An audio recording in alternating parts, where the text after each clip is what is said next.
just this one fact that's really, really important, automatically destroys all attempts to innovate in this industry.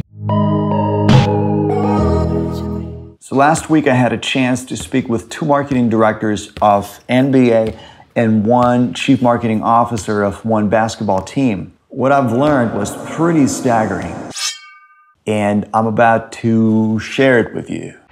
So first things first, where does the industry stand today in terms of tech? Because everything I talk about obviously is processed through the lens of me being a tech person working for non-tech companies. Sports industry has always been on my list. Talking about basketball, 95% of all seats are always taken. They're all sold out in all arenas, right? And that's amazing. Retention, not a problem, right? Something that you always look for when you're trying to find a problem. You're looking for 2 obvious things: acquisition and retention problems. That's what most companies struggle with all the time. Not sports industry though. They have no problem with acquisition because it kind of happens organically. You don't have to do anything. Just put a huge building in the middle of the city and people just start coming.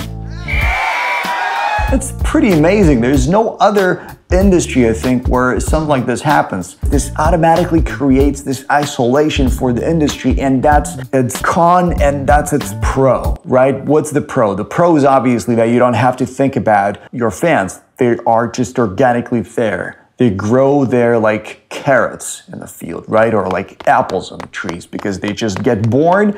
And you know that today we had 1,500 infants, and we know that, 10% of those infants are gonna become our fans by the age of 16. So you can actually predict that stuff. It's pretty amazing. But at the same time, you know that those fans who are 80, they're not just gonna, stop being your fans. They will be fans throughout their life. So basically, growing population is your friend. So that's why one city usually has 1 team, 2 tops. And this is pretty unique because they don't have the acquisition problem. They don't have the retention problem. So what kind of problem do they have then? Usually it's the sales. How can you monetize those people more without raising the ticket price all the time? Sports industry is like, well, yeah, we have our limitations, but we don't really care. We don't really care. What we care about is how can we monetize our customers better? Because when fans become customers, that's what we're interested in. We're interested in these transactions. What ways do we have to make that happen?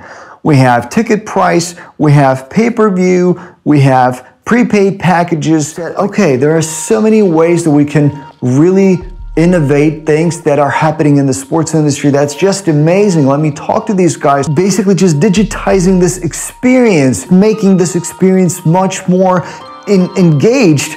This is how you do this. But one of the most staggering things that I noticed across the board everywhere is that teams don't really care about their fans when it comes to digital experiences. Inside their ecosystems, nobody's really building an ecosystem anymore. To all 3, I said the same thing. Okay, look, right now you're outsourcing all your customers to Facebook and Instagram. Oh no! And those platforms own your people. You have no data on what's going on those platforms unless you actually put physical people, right, humans, to go and scrape all those things from all those comments and all those thousands of posts, just trying to understand what are they talking about, what they actually think about our team, how can we engage them in a whole new different way. This is something that I keep repeating to all companies I talk to all the time. You have to understand that if you don't own your people, you own no data. And in today's world, you need to own your data, to own your industry, to own your vertical. Who owns the data owns the market. That's the key. And I was really passionate about it until I hit the wall. All of those guys said the same thing, that in this industry, nobody really cares about technology, innovation. They already know that their customers are gonna be with them forever. Their customers are being born on a daily basis, and they will have no other choice but to become their customers when they grow up. They have no problem here at all. My idea was that those customers can be engaged better. They don't care because the majority of the funds are made through those distribution deals that NBA does with broadcasting partners. But moreover, what I didn't know, and this is the shocking thing about this industry, that's what's really, really surprising and unique about it, is that whenever a team makes money, all teams make money, right? And then they just gather all that stuff like old times, and NBA equally distributes the money back to the team. So it doesn't matter how much you're making, it doesn't matter how engaged your community is, it doesn't matter if you sold 95% of your tickets or 1%.